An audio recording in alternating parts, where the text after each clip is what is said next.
शायद रजा साहब।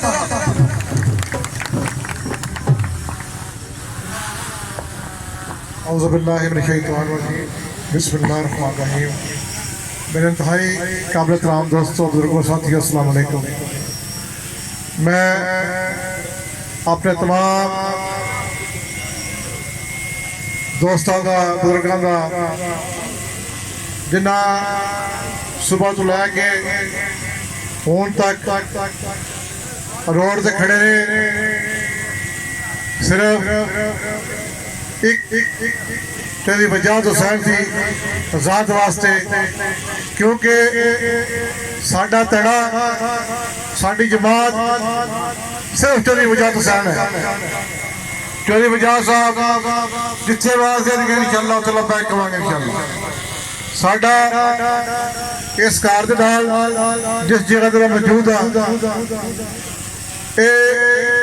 मेरे वालद तो लैके हुण तक तकरीबन 30 नस्ल अल्हम्दुलिल्लाह असी इत्थे मौजूद हाँ। और साडे वास्ते वैसे फखर है कि असी अज भी अपने वालद दे घर खड़े हैं, किसी और काम नहीं गए। मैं मूसा साहब नूं ते वजाहत साहब नूं इंशाअल्लाह वादा करांगा कि बलदियात दा इलेक्शन जदों भी होगा, भावें कल आ जाए, भावें महीने बाद आवे, तो साहब तहसील खारिया इंशाअल्लाह तुहानूं जित के तुहाडी झोली च पाएंगे इंशाअल्लाह। बड़े बड़े दावे करने वाले अज नजर नहीं आ रहे किसी नूं। ये वो अपोजिशन नहीं जी, अपोजिशन देखी है। अगर सानू हुकूमत मिल गए जी 5 साल पिछे इत्थे एक नए आदमी ने की है, अल्लाह वाहिद गवाह इत्थे 10 गुना ज्यादा बंदे इकट्ठे कर देगी। लेकिन असी कोशिश अपने धड़िया मुखलस, धड़े साडे नाल मुखलस ने, इस वास्ते अल्हम्दुलिल्लाह ये जम्मे कफीर है। आज इस जगह से दोइयां पिंड छोटा है, कोई बड़ा पिंड नहीं, लेकिन जो वजाहत साहब वादिया नजर आउंदा है कि तुसीं लाहौर शहर आए हो। ये देखो टाटा माना समुद्र कित्थों आए हैं, ये तुहाडी चाहत वास्ते आए हैं। और मैं तुहाडे के भी अपील करांगा जो वजाहत साहब इत्थे तुहानूं गल सुनाने वाले लोग बहुत मिल जाणगे, लेकिन तुसीं साडे तो बहुत ज्यादा समझदार हो, सियासी हो। लेकिन हमेशा जिहड़े तुहाडे नाल मुखलस ने उन्हां दे ते ध्यान रखो, जिहड़े दिहाड़ीबाज उन्हां दा ध्यान रखो, क्योंकि सब दा तलक तुहाडे नाल है। क्योंकि तुसीं उन्हां हुकूमती पार्टी विच हो, जिस वक्त आज तो 1 साल पहला तुसीं पोजीशन तो वाकफ हो, सी भी वाकफ सी। इस बात के साहब हर 2 नंबर बंदे ने भी तुहाडे कोल आउणा है, 10 नंबर ने भी आउणा ते 1 नंबर ने भी आउणा।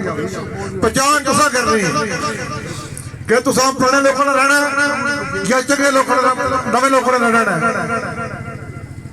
अल्हम्दुलिल्लाह असी बिल्कुल चौधरी नीमा साहब की गल दे विच इत्थों और तमाम जगह तो जिथे जिथे साडी ड्यूटी लगी जाएगी, लगाई जाएगी, इंशाअल्लाह उत्थों असी भरपूर तरीके नाल काबली नूं कामयाब करांगे।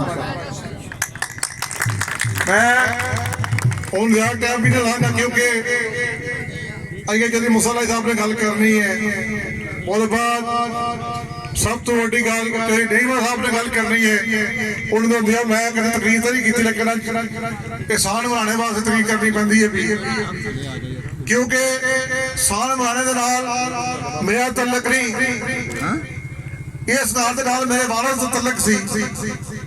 अल्हम्दुलिल्लाह तलक निभाने पे जिन्ना बनाने नाल एहसान बनाने नाल अगर कोई बेवफाई कीती है तो ओह समझदार असी नहीं।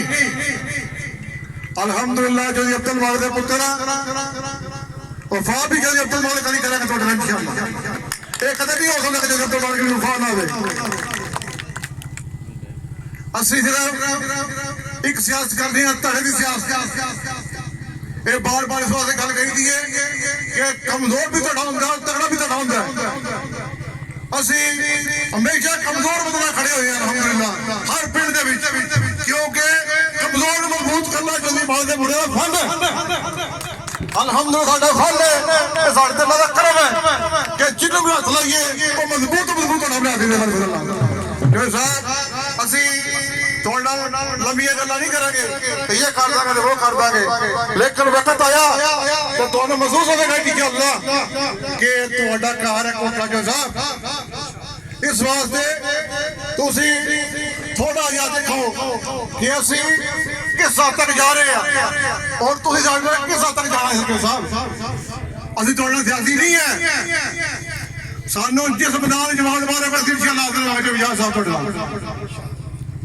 ਬਾਕੀ ਇਸਾਨ ਮਾਰਨ ਦੇ ਨਾਲ ਮੇਰਾ ਮਰਨ ਜੀਵਨ ਦਾ ਰਿਸ਼ਤਾ ਹੈ। ਉਹ ਕਵੇ ਕਿਸੇ ਨੂੰ ਮਾਰਨਾ ਤਾਂ ਅਸੀਂ ਇਹਦੇ ਨਾਲ ਮਰਨੇ ਵਾਸਤੇ ਵੀ ਤਿਆਰ ਆ। ਇਸ ਵਾਸਤੇ ਇਹ ਗੱਲ ਦੇ ਵੀ ਕੱਢ ਦੋ ਕਿ ਅਸੀਂ ਸਾਲ ਮਾਰਨ ਦੇ ਪਿੱਛੇ ਹਟ ਜਾਾਂਗੇ। ਇਨਸ਼ਾਅੱਲਾ ਸਾਲ ਮਾਰਨ ਦੇ ਨਾਲ ਹੈ ਆ, ਇਨਸ਼ਾਅੱਲਾ ਦੇ ਨਾਲ ਰਹਾਂਗੇ। ਇਹਦੇ ਨਾਲ ਮੈਂ ਤਮਾਮ ਦੋਸਤਾਂ ਬਜ਼ੁਰਗਾਂ ਦਾ ਸ਼ੁਕਰੀਆ ਅਦਾ ਕਰਾਂਗਾ।